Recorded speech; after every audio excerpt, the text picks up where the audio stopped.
What's up, guys? So last night, Jordan Peterson released a conversation that he had with Mohammed Hijab. And in the conversation, they discussed their differences, especially their differences in worldviews.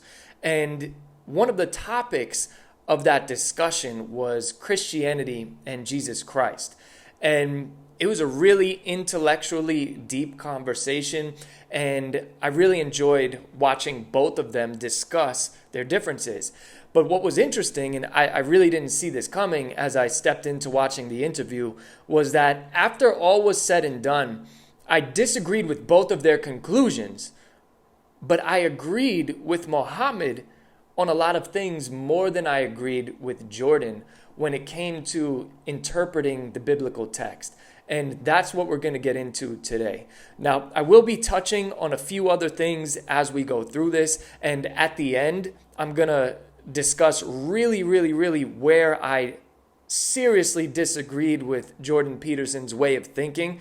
And this is a rarity because Jordan Peterson, one of the most brilliant minds of today. So I usually am in agreement with his thought process on things. But towards the end of the interview, there was just this one thing that I was like, why would you not concede to this proposition? And so make sure you stay to the end because we'll be discussing that there. So Jordan Peterson views the story of Christianity and the story of Christ through this lens of, I could say, like spiritualizing the text, or not even really spiritualizing it, but like psychoanalyzing it. And it's probably because he comes from a psychologist background. So he reads into the text in this specific way. And if you've ever watched any of his biblical lectures, you'll understand what I'm talking about. But he kind of has this like postmodern way of interpreting the text. And I'll get into what that looks like in a second. Where on the other hand, Mohammed looks at biblical text as historical fact, right? He looks at it for what it is. He obviously disagrees with Christianity, but when looking at biblical text, he looks at it through a historical lens as these are things that actually happened, right?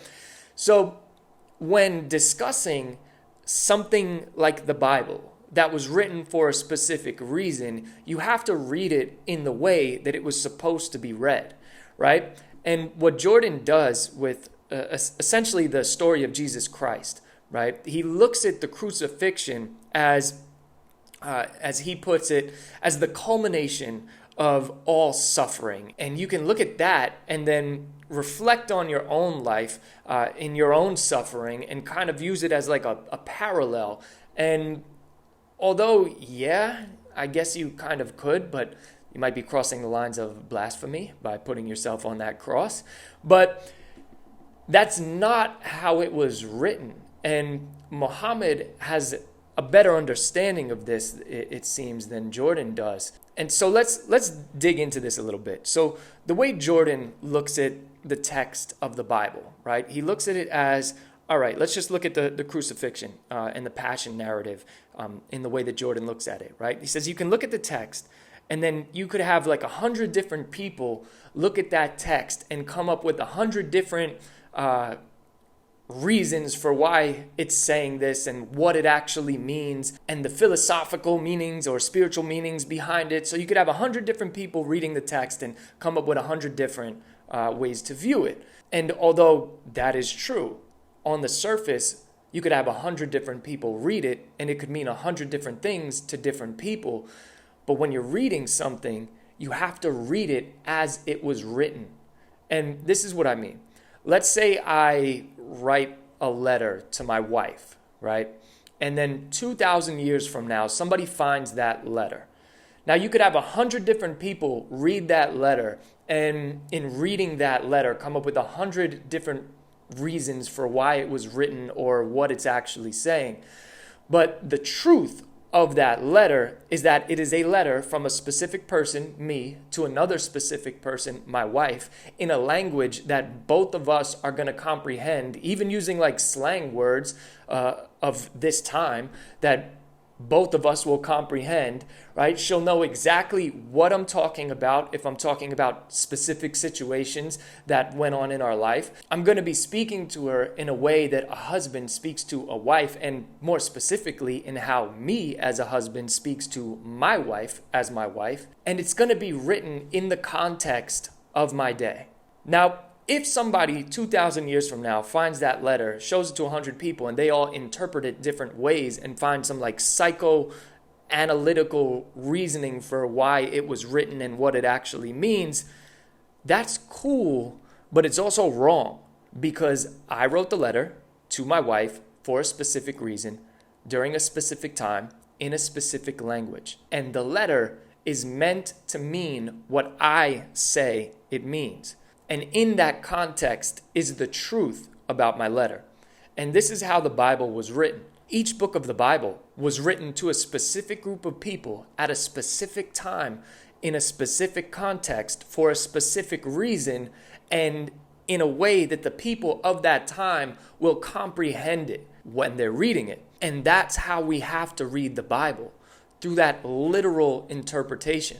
Now, there are parts of the Bible that are more spiritualized, that are more allegorical, that are poetry. There's songs in the Bible, there's psalms in the Bible. So there are differences in each book of the Bible, but they still fall into the context category that we just placed them in, which is written to a specific group of people for a specific purpose during a specific time.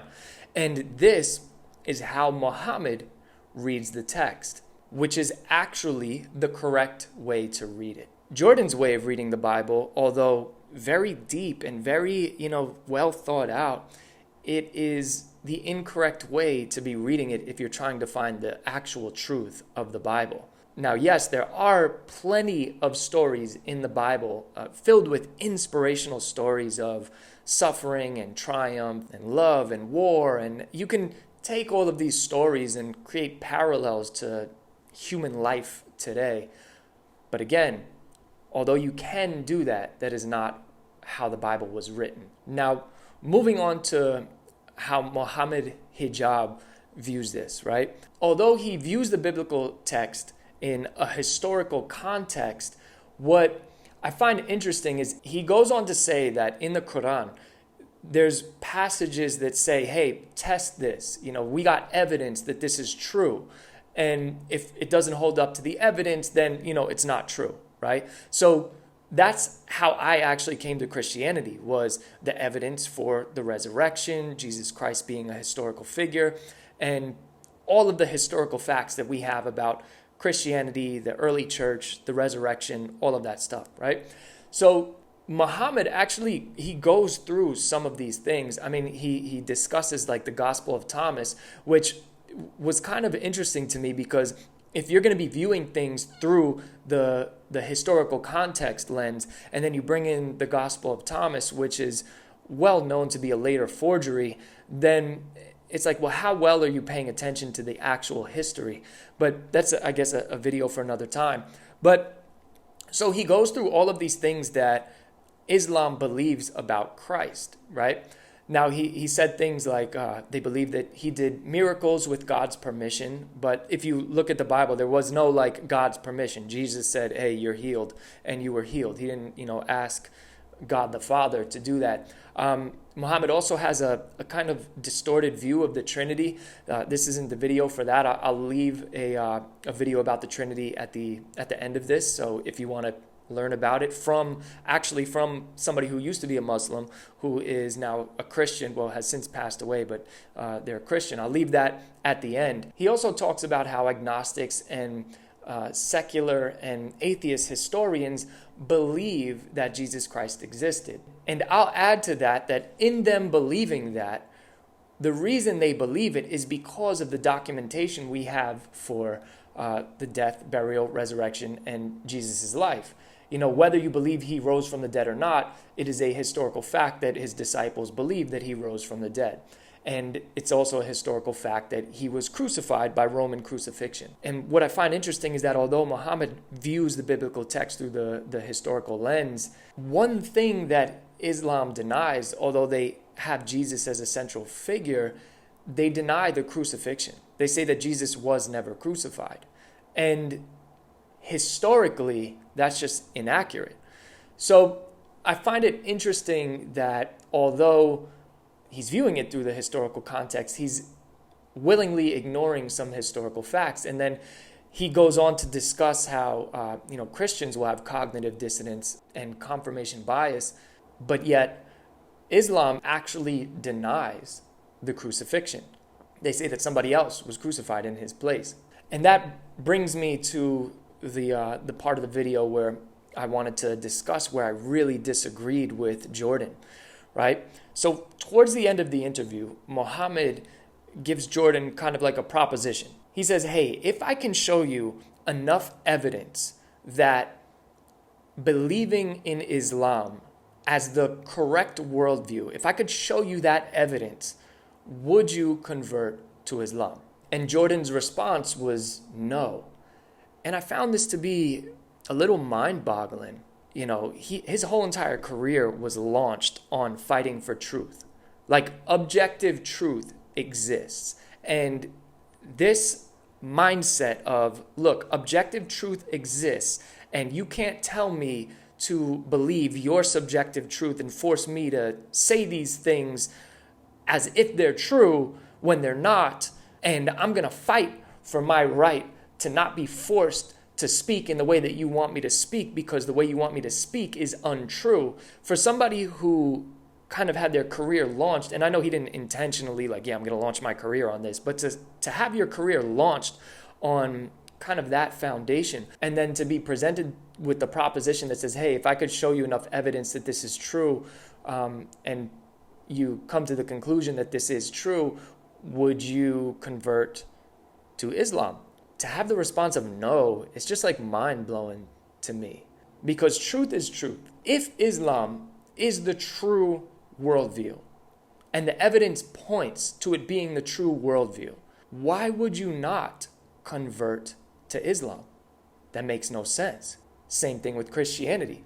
If Christianity is the correct worldview, which I believe it is, and I believe that there's enough evidence for it, and that's actually what brought me to Christianity, was the evidence that we have.